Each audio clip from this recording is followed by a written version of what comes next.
Okay, so can we start? Okay, sir. Just a minute. I will welcome all. Good afternoon. Good afternoon, dear all participants, and also good afternoon, Keshavraj sir. I welcome Dr. Keshav Rajgopal sir to this third session of day 2, and he will be discussing on the 4 decisions and why they are difficult. Uh, so I welcome you all, and it's over to you, Keshav Rajgopal sir. Okay, thank you. Good afternoon, everyone, and welcome back.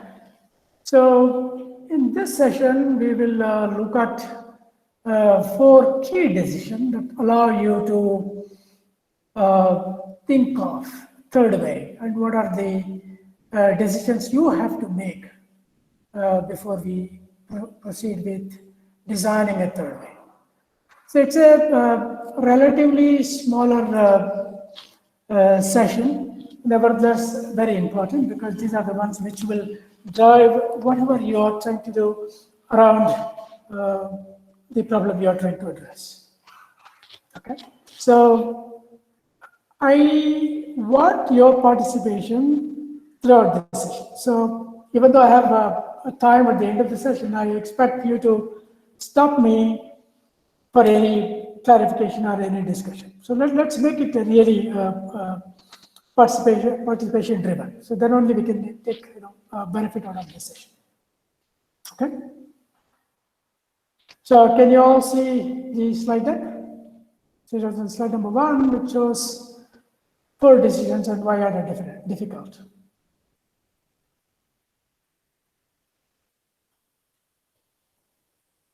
All right, so I assume you are able to see. In case you have any difficulty, just raise your hand, chat, or speak up. Keshav sir.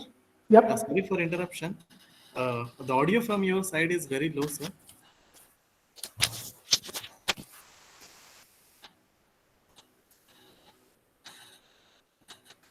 Okay, looks like the battery is weak. Let me replace it. Now it is better, sir. It is better. It's better? It's better, sir. Okay. Anyway, So in case it goes down, just remind me. I'll just put the new battery and restart in case you find it's going down. So at the moment, is it clear? Yes, sir. It's fine. It's fine. Okay, Thank you. perfect. So you're able to see the screen? Yes, sir. The screen is shared with us. Excellent. So this is what we are going to discuss in this session. What are those decisions you need to make for you to be able to implement the third way? And we'll also look at why are these decisions difficult. It's not an easy decision. First of all, you should have already made a decision to take the third path, not the incremental improvement or the radical innovation path. So you have chosen third way, then what makes it difficult to look at these 4 decisions within the third way? Then we will also look at what exactly do these decisions need from you. So what are the things you need to be ready with before you take these decisions? Then we'll briefly look at the summary of the session, what you can pick up from there.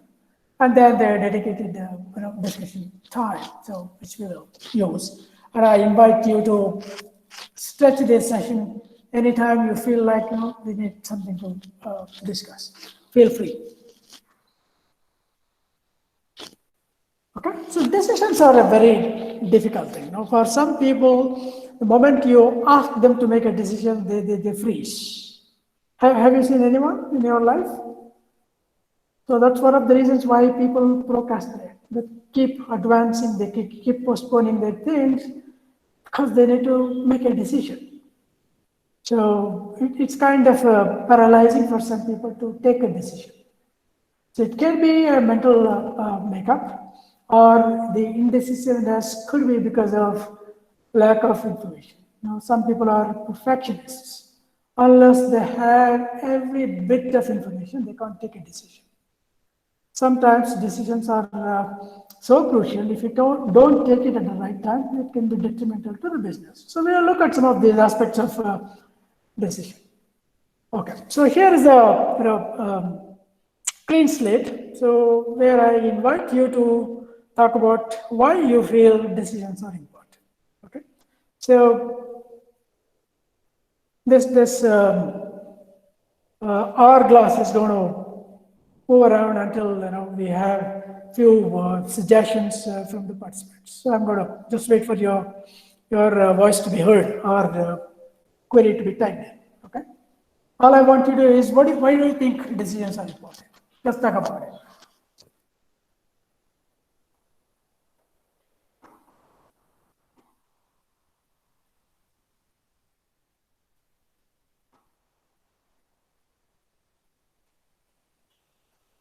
Am I clear? I asked people to speak up on why are decisions important. It's not necessary that you should see decisions in the context of this session or this FDP. Let's make it a little bit generic, right? So why do we need decisions? So why is it difficult?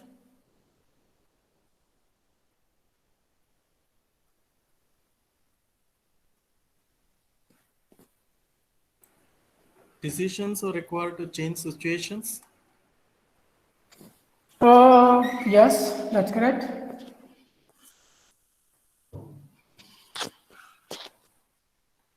So Muhammad Hassan Akhtar says to make the process more easier, smoother to navigate, or collaboration in general.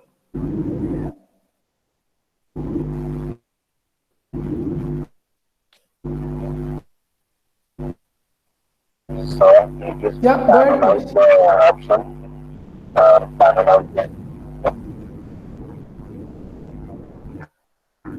Dheeraj, your voice is not clear. There is a lot of background noise, or you are muted, I think.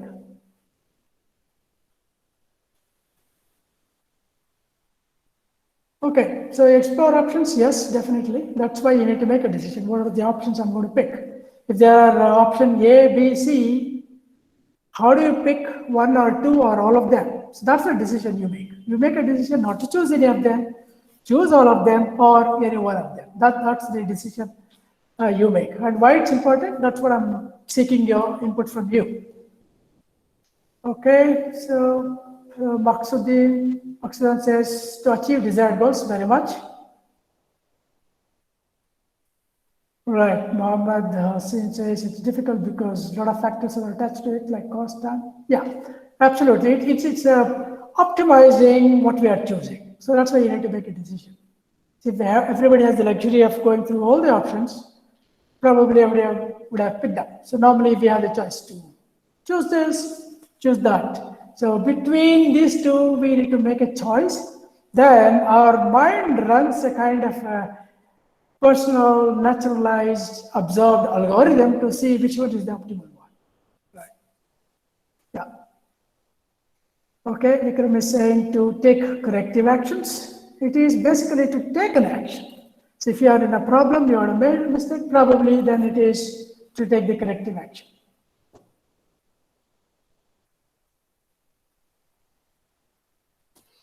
Okay, so let's look at what I have in mind. Yeah, so if you have a strategy, you have made a decision to move ahead with a particular strategy. So what's there? Your strategy is probably one PPT or one a document saying that we will do X, Y, Z, and you talked about it in the meeting or a session where it matters. Is that enough? Probably not. So we need actionable, something that we can act upon. If you give this strategy to somebody else, they should be able to take specific actions on it. And when you're looking at an organization, it has to be systematic. Otherwise, people can put in their own thoughts and then take away the seriousness of the initiative. It has to be very systematic. It has to be data-driven. We looked at how CarMax is able to build systems that are collecting enormous amounts of data and how they have used the decisions to be driven by the data. So we need a decision that is data-driven. It cannot be just out of the hat. We make a choice. In organizations, we always need to be accountable for our decisions. So how do you bring accountability? Because you have data which will lead you to make the decision. And it is again a fact-based implementation. So if you don't have facts and data, then the decision making is probably termed autocratic. That's why we need to make decisions based on data, based on facts, and that are actionable. Okay, that's why decisions are important. Now, you made a decision on your strategy and how are you going to implement it. Now, it's not just at that stage. Every bit, every step of your implementation plan, you need to take decisions. Why? You need to put the focus back on track. You need to guide people who are involved in the implementation. You need a decision to sustain action. And at the end of it, you need to validate how well have you executed the plan. So that's a complete sequence of minor decisions at every step. So if you ask me, one of the key characteristics of a good leader is the decision-making ability, rather than knowledge of a domain or ability to influence people or get things done. They all come back to the way you make decision, the way you make decision acceptable to people within that environment, and everybody respects the decision. Right? That's why I'm putting extra importance on the ability to make decisions rightly, data-based, data-driven, and quickly. So we need a momentum to stay on course. So you can't make a decision and then sleep over it. Every part of the implementation needs to be executed with a right amount of urgency. Otherwise, you will lose the time to make that change happen. So you need to make a decision to keep the momentum to stay on course. So these are the few points, in addition to what we have already talked about from most of you, is we need to consider to make decisions. So, yeah, so if you don't take a decision at a crucial moment, somebody else will. That can be detrimental to your business. That's why taking the right decision at the right moment is of utmost importance. If you look at these points, they are not necessary to an organizational decision making. So look at your own environments, look at your own family situations. These points are important even in those situations. It's not just the business or organizational strategy implementation. So any decision you make at home, so you could be making so many decisions in mind given a specific situation or a major investment decision, major career decision, anything. All of these are valid.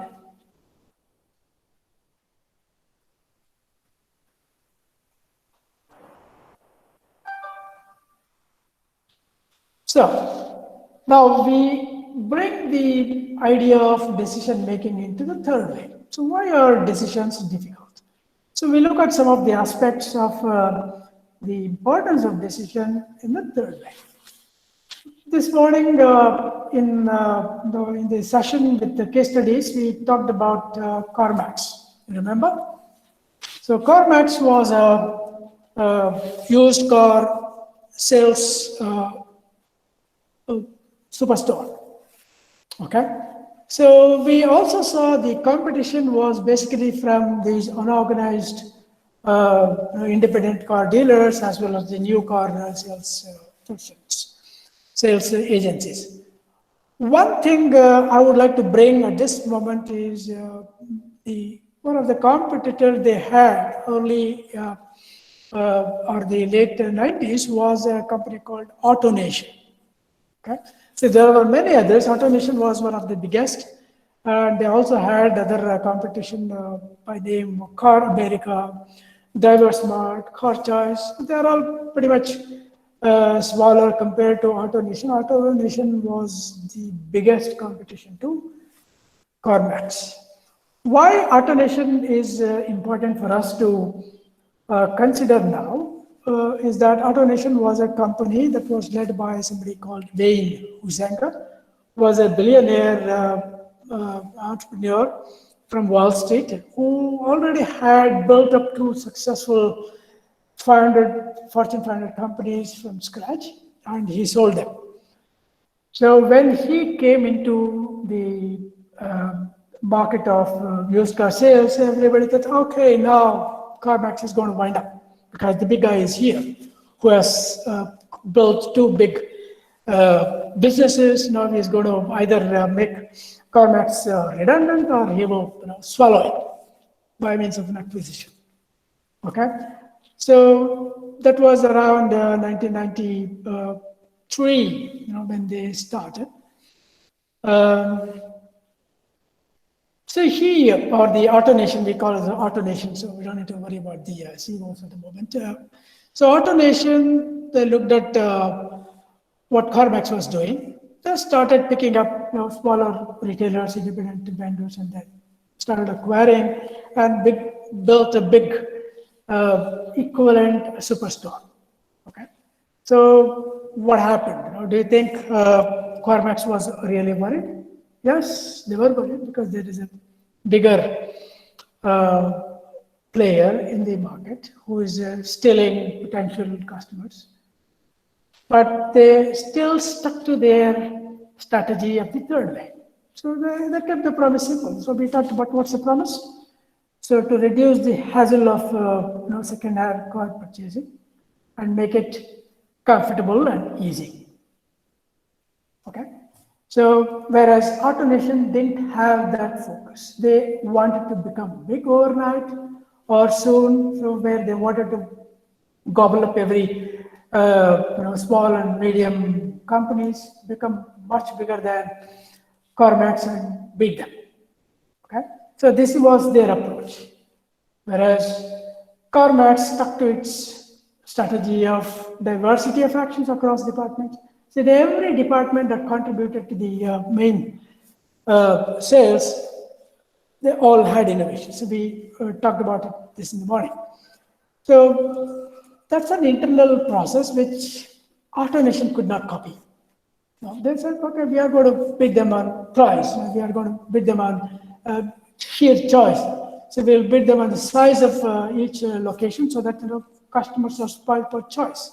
So those were the key elements that AutoNation incorporated in their strategy. Okay. So whereas CarMax continued on managing coordination across the value chain, incorporating different innovations in each of those functions, the enabling functions. Okay. If you compare these two companies, or for that matter, any organization, companies strive for clarity and order. For example, if you enter a company, or even you take the universities and colleges, when you enter, what you look for is clarity. If there is no clarity on what you are going to do, what is expected out of you, probably you will not survive there for long. Okay, so you will probably exit. I didn't know what they were expecting. I was not sure about my role. So those are the typical reasons you hear from people who have quit within a short span of time after they join an organization. Compared to that, the third way requires cross-silo collaboration and innovation. The moment you bring in different functions to work together, you definitely cannot expect clarity, because there are too many elements, too many moving parts. What it means is not all organizations are structurally able to carry on the third way, because the third way, it's not always 100% clarity or order, because it's a cross-collaboration, cross-functional work. So when you have people from different teams coming together, sometimes it gets difficult, because you have no clear owner or authority who you need to listen to. All you probably have is a set of goals to be achieved together in a democratic way.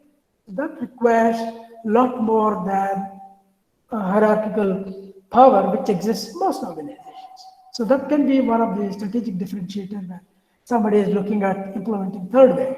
Not everybody can do that.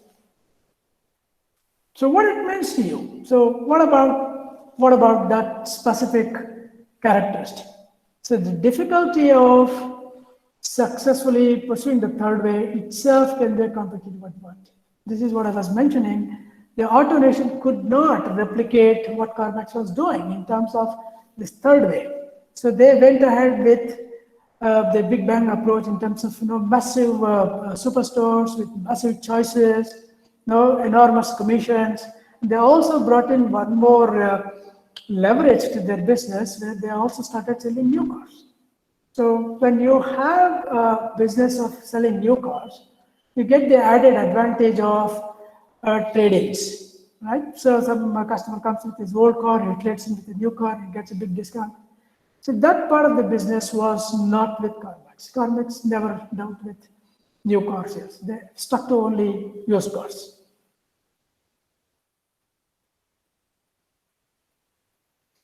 So now, I'm going to play a short video on why is it making decisions so difficult? Because we are talking about decisions for the last few minutes. I stress the importance of decision making quite a bit. Let's look at.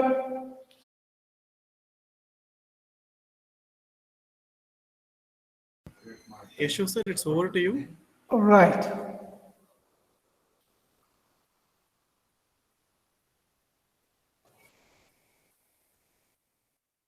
Okay, so we looked at this video, which had three distinct ideas for us to make our decisions better. So first and foremost, which I liked, which we can apply in every situation, is the explore and exploit option. So when you are expected to make a choice, do you explore or do you exploit? Meaning you learn more things to consider, or you make a choice, meaning you exploit what you already know. So that depends on how much time you have to make a choice. Meaning if you have lots of time, let's assume that you're one of the first movers, then you have the path to explore. You consider all your options, figure out which one is the best, and then make the choice. You are constrained for time. Then you're better stick to the decision or the options that you know, understand very well, and pick it up. So that's the exploit option. The second one is, how do you make a better decision? So use the process, use the information you already have, and put the best to make that choice, make the process. So you could do whatever you possibly can do. So this is another important takeaway from this video. So this is applicable not just for business situations, even for your personal situations. Like the first example of how do you make a choice on a house, right? Or even which restaurant to pick up for a dinner. So any of these choices, you are in a better position to make a better decision using some of the tips given in this. Okay, so let's look at the case study what we had and what are those decisions and why it is important to make those decisions. Okay, so we were talking about AutoNation as a much bigger company which could not really break CarMax down. So let's look at some of the points why it was done, right? So why did CarMax win? So why AutoNation couldn't do? So AutoNation had a much more experienced founder who had founded and sold to successful big, large enterprises. Why did CarMax win? It certainly wasn't the perfect execution. Definitely was not the one. It's a decision to build big superstores. In fact, they tried building big superstores in 93 and 97, and they stopped there because that was not their core focus. So they abandoned building bigger superstores to compete against AutoNation, but they came back to their core, that's the original approach of offering a great selection of used cars and making car buying experience pleasant and stress-free. This is what CarMax did and what AutoNation couldn't. So AutoNation could match up in terms of the CarMax ability to provide the options, different varieties, all good quality cars, and even AutoNation offered new cars. But CarMax was not giving new cars. Despite this, they could not help customers choose AutoNation because the process of buying a car was itself stress-free. which they could not address, whereas CarMax did that very well. Okay, so that's the significant difference. The stress-free experience which CarMax is able to address compared to anybody else in the market, including smaller ones, because you had the traditional haggling car salesman, which CarMax did away with. Second, the underlying organization infrastructure. If you look at the infrastructure that CarMax had, which nobody else could match, was that data collection through RFIDs in the registered customers who carry the cards, and the salespeople in their ID cards, as well as the cars. So they had that infrastructure to collect data, analyze data, and make decisions based on data. Second one is the people who front-end the customers, the new age sales fellows who never had any experience in selling cars. So that contributed to the success of CarMax, whereas AutoNation could not replicate these innovations within their infrastructure, within their environment. So that's where AutoNation actually, after bringing up with so many large-scale superstores, widened up. The interesting thing is when AutoNation folded their megastore model, CarMax shares also dipped. So can anyone say why that could have happened? So let me invite people to talk about this.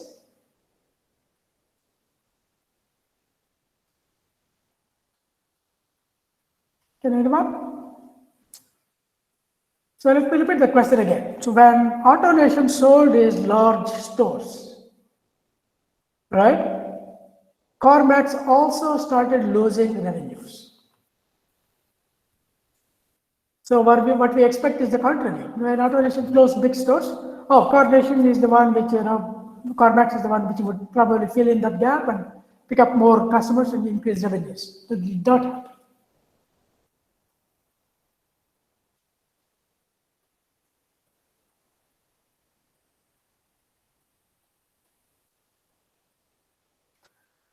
There continues on saying attitude of people changed. Not really.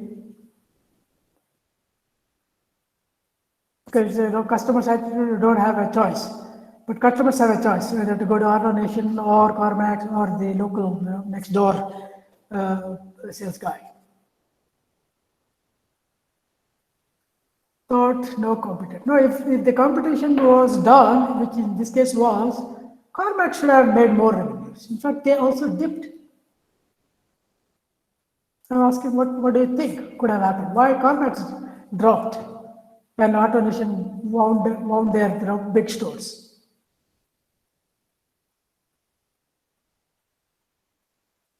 Any other parts?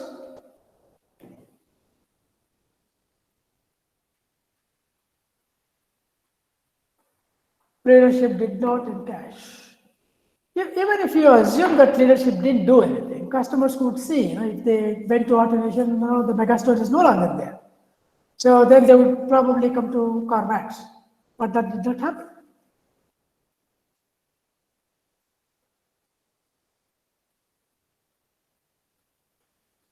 Okay, so here is what happened. You remember a few words I talked about the AutoNation's founder? He was a big businessman, very successful entrepreneur who built 2 Fortune 500 companies and sold them. People thought, including end customers, if AutoNation could not make money, could not run the business, wind it down, then they thought, CarMax has no chance to make money in this market. So that's why they sold off shares and, share market, their share value dumped and then their revenues fell again. This was pure perception. If X could not do, how can Y can do? So this was the perception created in the market when AutoNation folded its big stores. But CarMax didn't do anything about it. In fact, even they focused more on their regular size cars. They also dismantled the big stores. During that process, they dropped a little bit of their revenues, And through perception, their share market value also dropped. But within 2-3 quarters, they gained back. So leadership didn't do anything differently. They focused on their core. Okay, so this is going to lead to us. What are those 4 decisions? So we covered enough ground on why decisions are important and why it's critical. Let's look at. There are 4 decisions anybody has to make to take the third way. So are you able to see my screen? Let me check. Okay, good. Yeah, the first decision, the most critical one is, what is your key product? You may be wondering, why is this so difficult? Everybody knows what a company offers. So we will talk about it, why it's important. Right? But the first and foremost important decision one has to make is, what is the key product? Articulate it very well, so that everybody in the organization and people who work with the organization as extended arms understand what that singular product or a service is. So when I use product, you can use service also as a replacement. So what is your key offering? What is your key service? It's not just product as in a tangible thing that you can touch and feel, but your offer as well. Decision number 2. So what is your business promise? So what is your vision around this product? What are you delivering? And why should customers come to you? What specific issue your market or your customers are saying that you are trying to address? What is your promise? What is your vision? So around your key product, you need to articulate clearly what is the promise you are making. So we looked at what CarMax did. CarMax said, we will give you hassle-free, stress-free, second-hand car buying experience. They are selling the experience of buying. Same case with Novo Nordisk. So we said, we are going to give you tension-free, confusion-free, easy to operate HGH program. Gatorade also gave a similar promise. We take care of all your nutrition needs for all the sport athlete. That's the promise. Now, you have the business promise. Now, we need to go back. This is a lot more internally looking. How will you innovate? Not you have got a key product, so we know the core, and you know what you are trying to achieve through the business promise. Now, how will you innovate? So what are the different things that you will do on the product, around the product, to fulfill your promise? Okay, finally you have come up with, we talked about in the beginning of this session, now we have got a strategy, okay, because you have decided I'm going to do all of this innovations. Now the 4th decision is, what's your way to make sure that you deliver the innovation? This is the typical execution point. Decision number 4. How do you implement the innovation ideas you have? Right? So if you look at all of this, that comes with a tremendous amount of decisiveness and data for you to be able to make the right decision. So these are the decisions you have to make. If you take any company, any small company, medium company, typically it's not just one product or one service. They will have one core, maybe 1 or 2 or many products. If you go to a bank, multiple services. Even if you take a small bank, so they will have financing, loan as one core. They will have probably fixed instrument, fixed income instrument as another product. They may have another product like savings account, current account, checking account. So many products will be there. So to decide on a key product is definitely not easy. I think tomorrow Dr. Nitin is going to take you through the details of each of these decisions and what are the criteria, what you need to think of, what data you have, why is it important. So we are going to briefly touch upon each of these decisions in this session. And tomorrow we'll have a lot more details being covered around these decisions. Okay, so let's look at decision 1 briefly. So what is your key product? Okay, so few things you need to consider. Has to be one of your crown jewels that you are proud of, that you think you are unique, that you think you are the one who is offering much better than the rest of the players in the industry. That's your crown jewel, right? So if you talk about Reliance from a consumer's perspective, what they pick up is Geo. So they build everything around Geo, right? So even though majority of the earnings for the Reliance comes from their petrochemical business, but now it's one of their crown jewels, one of their crown jewels. So we also need to think about what is that distinct, special, something different that I'm offering. So that is my key product or a service. And that product must be fairly stable, meaning you cannot apply this when you are still developing that service or a product or offering. So it's already in use, it's being recognized in the market as something that they can go to. That's the product. If you have multiple products, so apply these two principles to pick your service or a product. Okay. So for large corporations, it's definitely not one. There will be multiple, though. 2, 3, 4, 5, maybe 10. If there are multiple products, so determine which few offer you the greatest opportunity. So these are the requirements for you to make a decision. Because if you look at this, it's what you decide, what you as a company decide. Because if there are hundreds of products, you definitely cannot choose one. Okay? So that's why this becomes a decision criteria. How will I choose what? The second decision, so what is your promise for the product? Now you have chosen one or more products, saying that, okay, these are my candidates for third way. Now the next decision you have to make is, what is your promise around this product? What is that you are offering to your customer base? What is the vision you are articulating? What is your company doing about this product?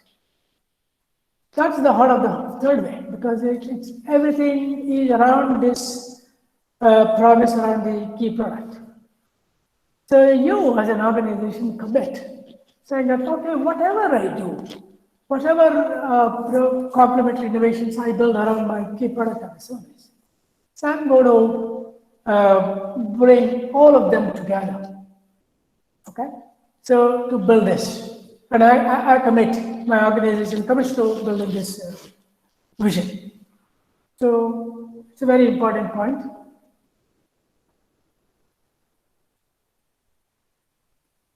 So if you look at this, the CarMax case, they very clearly articulate stress-free environment for buying.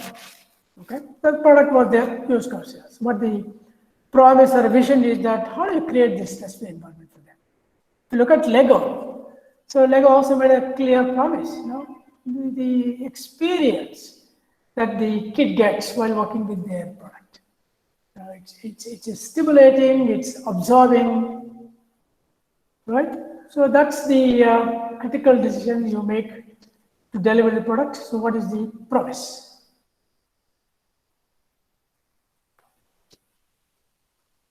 Now, your promise also articulates how your key products and complementary innovations around it provide a complete solution. So this allows you to think if there are any holes, if there are any lacunae between different innovations coming together to provide the service. Take the example of CarMax. They articulated saying that I'm going to give you a stress-free environment. So let's say you had a transparent pricing, okay? So you had a great choice of cars. Let's assume that you did not worry about sales loss. You didn't worry about it. Now, when you sell the car, you may have a transparent pricing, but if the car sales men were not replaced or the way they were recruited without the regular sales background, it could be still gap in your strategy because it would defeat the idea of bringing other innovations together because it's going to break that loop of complete innovation because they are going to go back to their olden ways of being seen by the people as cheating, untrustworthy, lazy, confusing fellows. That's why it's very important to see that the complete solution is provided. When you look at the complementary innovation, you bring them together, then you will see whether it is matching together to deliver the product.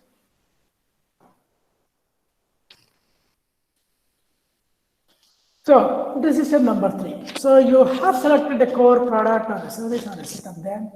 Then you identified what you are promising to the customer. What is the vision you have? So what is the belief that customers can buy? What is your commitment to fulfill that vision? So now this is more inward looking. This is where the internal policies, processes, how you treat people, how you build teams, how do you measure people against their performance matter, because you are going to decide who will do what. So these are major decision criteria, right? So you have to identify specific tangible innovations. When you say tangible and innovation, people will get confused. So innovation is clearly in the air. How can I put a number? How can I see it in the specific terms, numbers, metrics?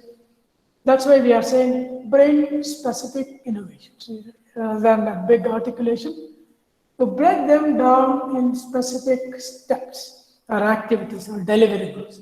So that put together, they are one innovation or a set of innovations from the team or the group that you have identified that will deliver together the vision. So the tangible innovation, specific innovation that fulfill the promise. So you have to specifically come up with a breakdown structure which each department or each function that contributes to the product can perform. Again, here again, there are, let's say, 100 different ideas across 10 different departments. You will select multiple candidates. Now, for competing, saying that I will do this, I will do that. Then you validate which of the one which will actually add value to the promise you are making. Then you select those and then stick them together. So, since you are going to build a project around these individual innovation ideas, you have time to test them through experimentation, prototyping, and research. Because this is why I covered a little bit on decision making before coming to this point, because you have to make a choice, possibly the best choice given the constraints of time and options you have. Some of the tools for you to make the right choice is the experimentation or prototyping, and then studying about various innovations you are considering. So then you have valid candidates that you are going to use. So finally, so now you have validated, you have selected the candidates, you know what each of them are delivering. You have already put measures around this specific innovation, right? So select all those candidates to deliver your final promise. So this involves a lot more soul searching and then making the right choice. Right. So now, so you have everything ready for you to deliver the innovation. So you have chosen a product or service. You have selected what is that you are delivering on that product or service. Then you have identified multiple options or the specific individual innovations across the value chain you have. Now, so you have to plan and execute how you deliver the innovation. This is the execution arm of the third way. So you have to identify who will do what, who is responsible, who is accountable, who will execute, what measures are available. This is like a typical project management or the product management. In each of those identified innovation. Then there is a program management at the top level, which will actually consolidate progress results from each individual projects. And that the program is delivering this vision or the promise. So managing these diverse set of groups and people, it's not typically in one location or in one country. When you are a multinational, this program runs across the globe, involving stakeholders across branches, across regions. So that's why centrally managing becomes paramount. That's why not everybody can replicate the success in one company to the other one, because this is our internal structure, internal infrastructure, right? So collaboration and coordination becomes extremely important at this stage because work gets done in teams. Remember what we talked about in the morning? Where does work gets done? It does not get done in individuals. It gets done in teams. So when you have a distributed team, maybe diverse teams, collaboration and coordination becomes extremely critical because you are actually implementing, you're executing your vision. So this is where getting things done becomes very important. Okay, so we looked at the 4 decisions. All of us are aware making decision is certainly not easy. So at least for some mental models or some personal attributes of our own, so not necessary that each of us find making a decision easy. Especially, each of these come up with its own complexity of making the decision with difficulty. So let's look at decision 1. So what is the difficulty here? So it's pretty fairly obvious. If you have more than one product, then it becomes very difficult. If there is a founder or the person who came up with the idea of the product is still in the company in a leadership role, there is always some kind of buyer. Oh, this is my product, so this must be the best one compared to others in the group or predecessors already a running company with so many products in the already in the history, they are working well, but the current architect or the product manager probably has a tendency to pick the one that he is most comfortable with. So it's not a good decision from the company's perspective. So that's where some of the ideas we discussed yesterday, where Mahesh talked about thinking clearly. So you need to avoid those biases, come up with an idea that is good for the company, may or may not be developed, managed, owned by you as an individual. So picking one out of many is definitely not easy. Okay, so when you choose a product or a service, so this product must be simple, lean, and strong. So why do we say simple, lean, and strong? It could be complex. When there are things that are complex, not everybody understands it the same way. That's the problem with complex. Because everybody has their own views of a complex system. When you are trying to understand, they will get a different picture. So when you are looking at coordinating work across multiple teams, simplicity is absolutely mandated, so that there's no confusion on what you are trying to do. So lean, goes with simple because there are not too many overheads. Everybody understands it easily. Everybody is able to contribute their best towards this vision. Okay? So this is the difficulty in decision 1. Tomorrow we have a dedicated sessions on each of this. So we will look at how we can help ourselves to make a right choice on choice number 1 or decision number 1. Decision 2. So what is the business promise around the key product? So what's the difficulty here? Right? So we need to understand our customers, their needs. So if you don't know your customers, there is no way you can articulate a business promise, or at least the promise that makes sense to your customers. Let's assume that I'm a product manager. Let's say I'm talking about innovation in a financial services industry, right? So I'm sitting on a mutual fund. Okay, so mutual funds are my core product. If I don't know my customers, so maybe I am a debt instrument. So my mutual funds invest only in debt or a fixed income. If my target is young, growing customers, there is no way I'm actually making a choice. So typically people who have crossed 50, 60, or even people who have retired, they would be interested in something that they can see a fixed income coming out of their investments every month or every quarter. I can't sell a debt mutual fund or a debt or a fixed income to a young set of guys who would probably better served with equity mutual funds. Okay, sitting in my corporate office, I can't make a choice because I need to understand my customers better. So that's why understanding the customer, the organizational function that is closer to customers, should be involved in your making a business promise. Because they are the ones who probably know their customers better. And you can have multiple agencies who could feed you with what is the customers expect. In the Legos case that we saw in the morning, it's not the company that understood customers better. It's the retailers, the guys who are selling the products. The end retailers understood what Lego customers want from Lego rather than Lego itself.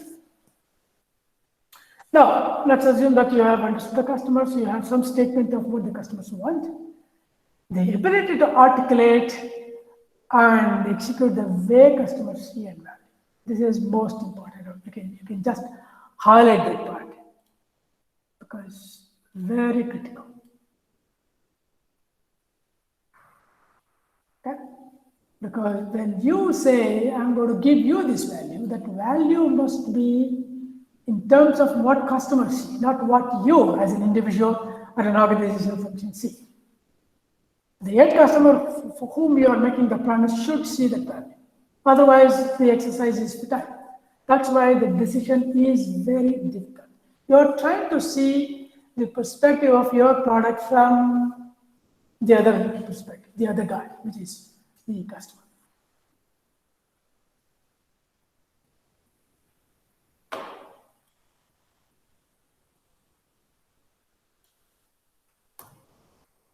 Okay, so decision number 3. So now you have identified a promise which you have validated. Maybe you conducted a research or a focus group with customers trying to understand whether what you have articulated and what the customer sees are in sync.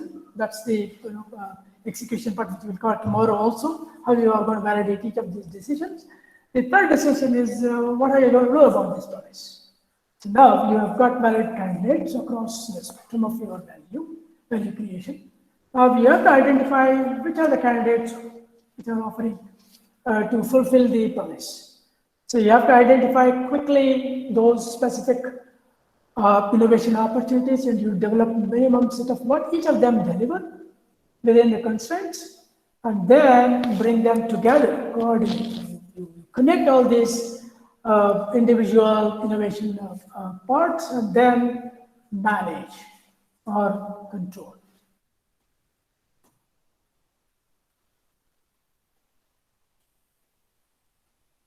So the fourth decision is how will you deliver innovation? How will you implement the vision you've already set forth, right?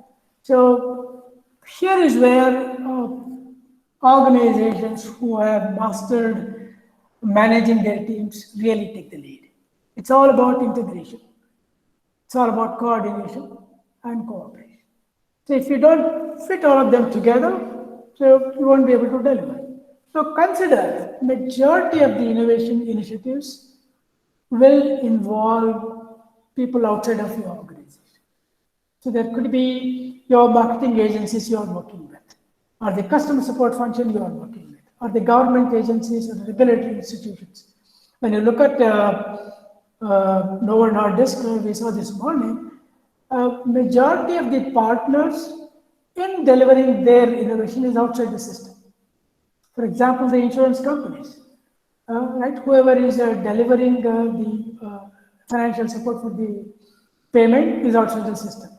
The medical practitioners or the healthcare providers, they are outside the system. Regulatory agencies such as FDA, which is again outside. So very little is inside your company.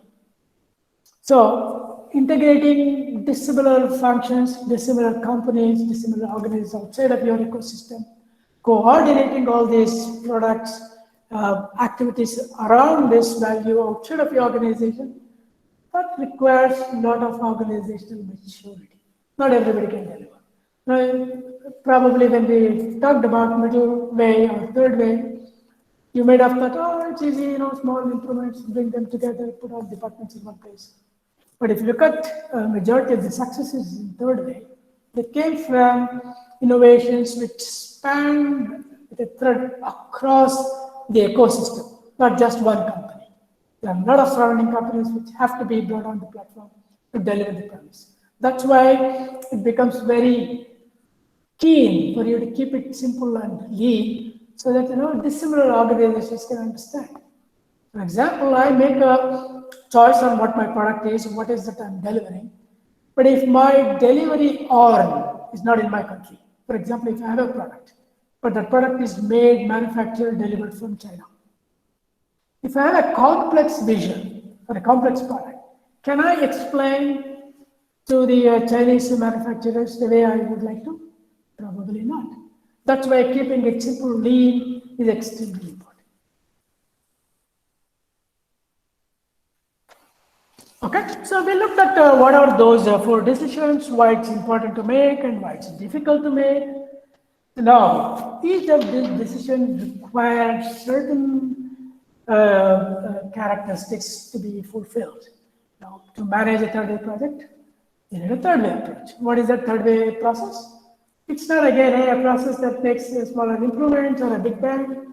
So you need a third-way process. Now you need a collaborative process. Your product management is, let's say, is centrally driven, gets done in one silo or organization function. You need to make sure that the product management process is able to integrate multiple players in the market, your supply chain into one perfectly harmonized, coordinated process. So that is the requirement from execution. You need to involve more people across the firm in innovation. Yesterday we saw in the coffee house example, the 1650 innovation, people who were drinking, probably because there was no potable water at that point of time. So they thought drinking beer is better than drinking water. So when they are drinking, they are all in their own silos, getting drunk, whatever, until you had a coffee where people will actually come together, get energized, they talk to each other. Then the innovation happens rather than people in their own silos, in their own world. If you bring them together, your ability to bring them together, your processes which involves teams to make a decision, to develop something, that is a requirement for you to execute that way. Okay? So when you have these two, then the product manager or the project manager's role is going to change because it's a lot more on coordinating rather than just getting executed, getting the product or the vision executed. Okay, so these are the four decisions that need to be make sure that you have the fulfillment for these expectations. Okay, so we covered in the session. So I'm going to make a summary of what we covered in these four decisions. And then I'll open up for Q&A. So let's recollect what we have talked about. So we need to make four decisions before we take the journey into the third way. So what is the key product or a service which you are going to provide to the customer? So what is that you are providing as part of the product? What is the promise? What is your company's vision around the product? How will you innovate around the key product? What are those style improvements that you are planning around the product? And how will you execute? How will you deliver your innovation that contributes to the promise?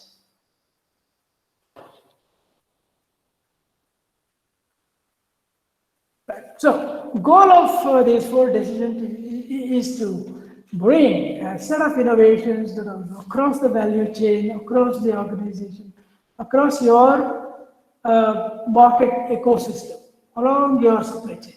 So, what is that you deliver? It's a whole system which is delivering this third way, right?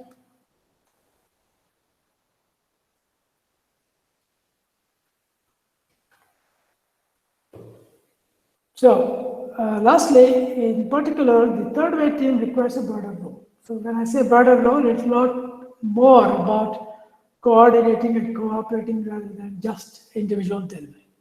So, your project or a program is acting like an integrator because the individual solutions are coming from different parts of the organization, different ecosystem elements. So, you are actually organizing, orchestrating a solid solution around these multiple themes, either internal to your organization or external to the organization. So this is the summary of what we learned in the session. So let's take questions or any point that need to be discussed.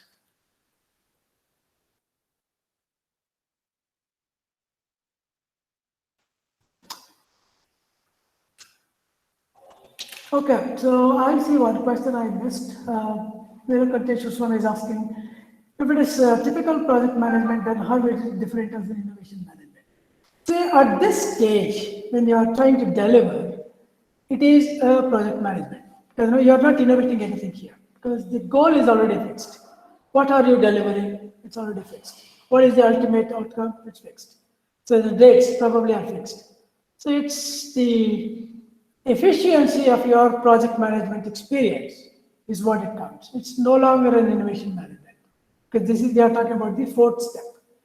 If you look at all the four decisions, then it is an innovation management. If you look at only step number 4, it's pure vanilla project management.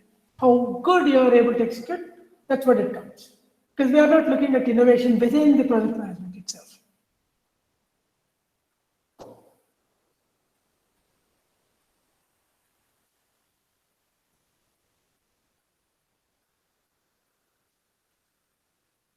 Okay, so any other questions?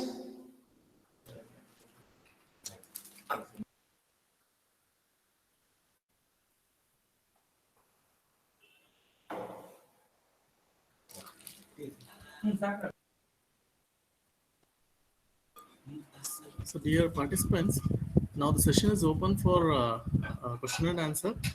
You can start interacting with our resource person, or you can type your questions in the chat box.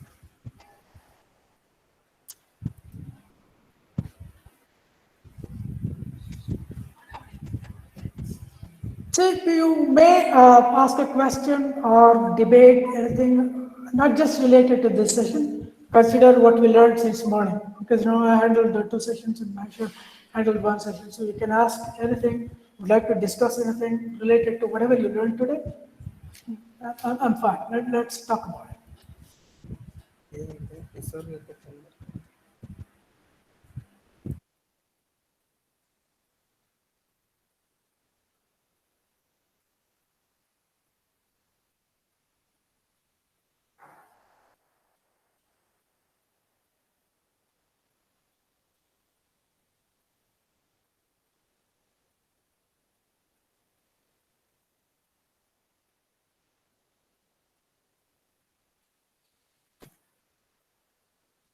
Okay, so I'm not getting any questions. So one last time.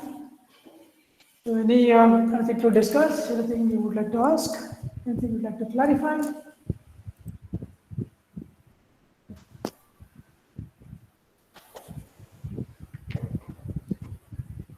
Sir, I have a question from my side. Sure.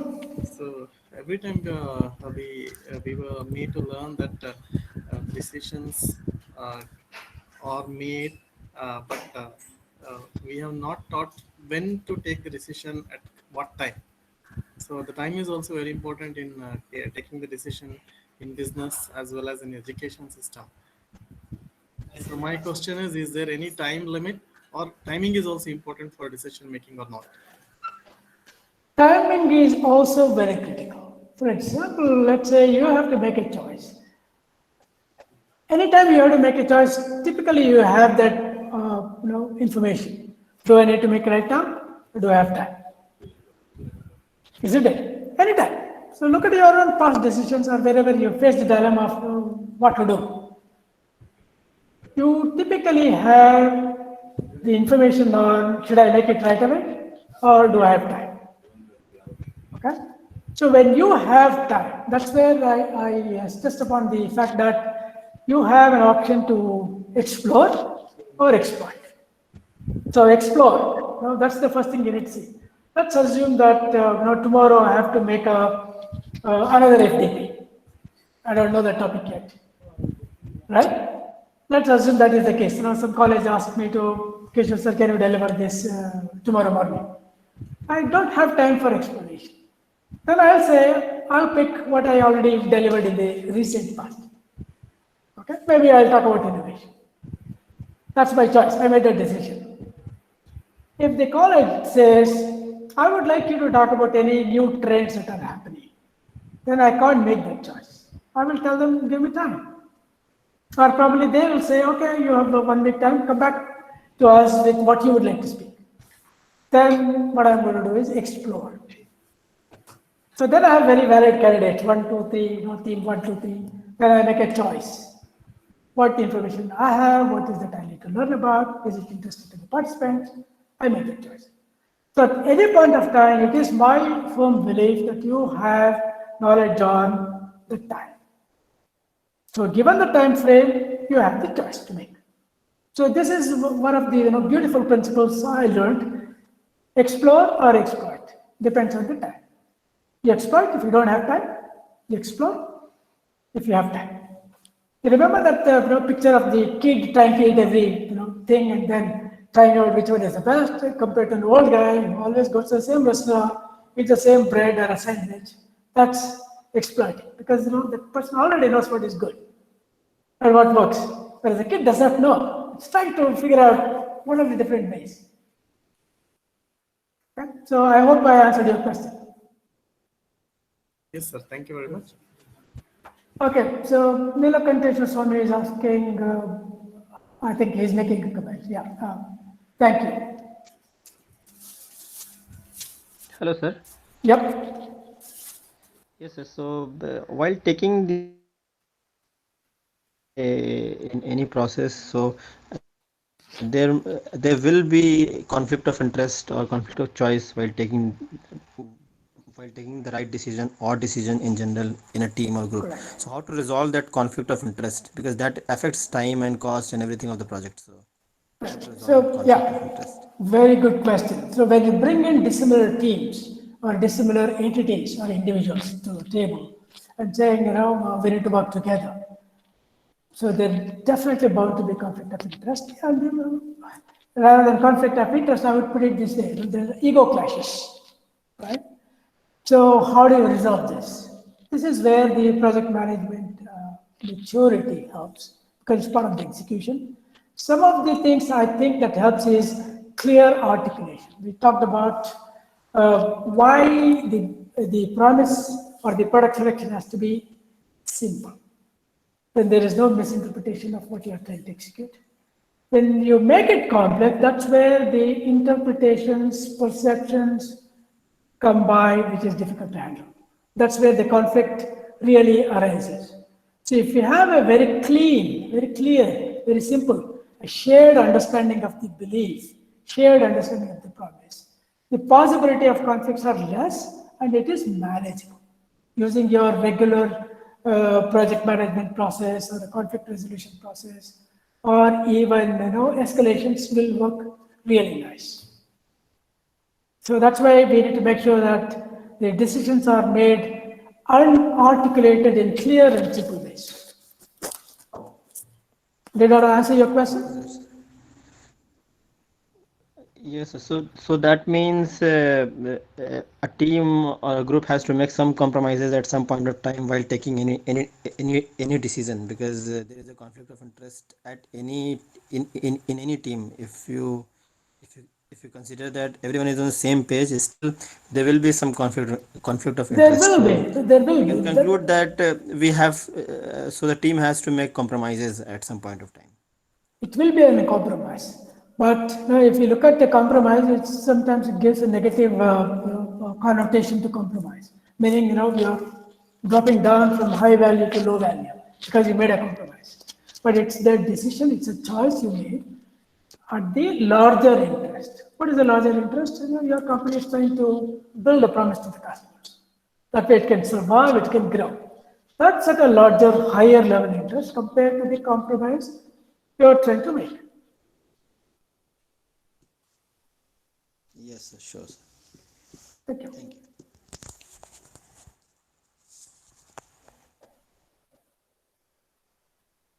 Any other questions?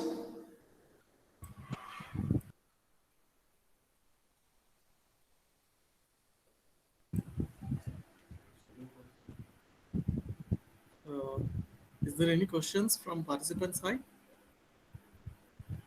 Uh, if there is no questions from a participant side, can we conclude, sir?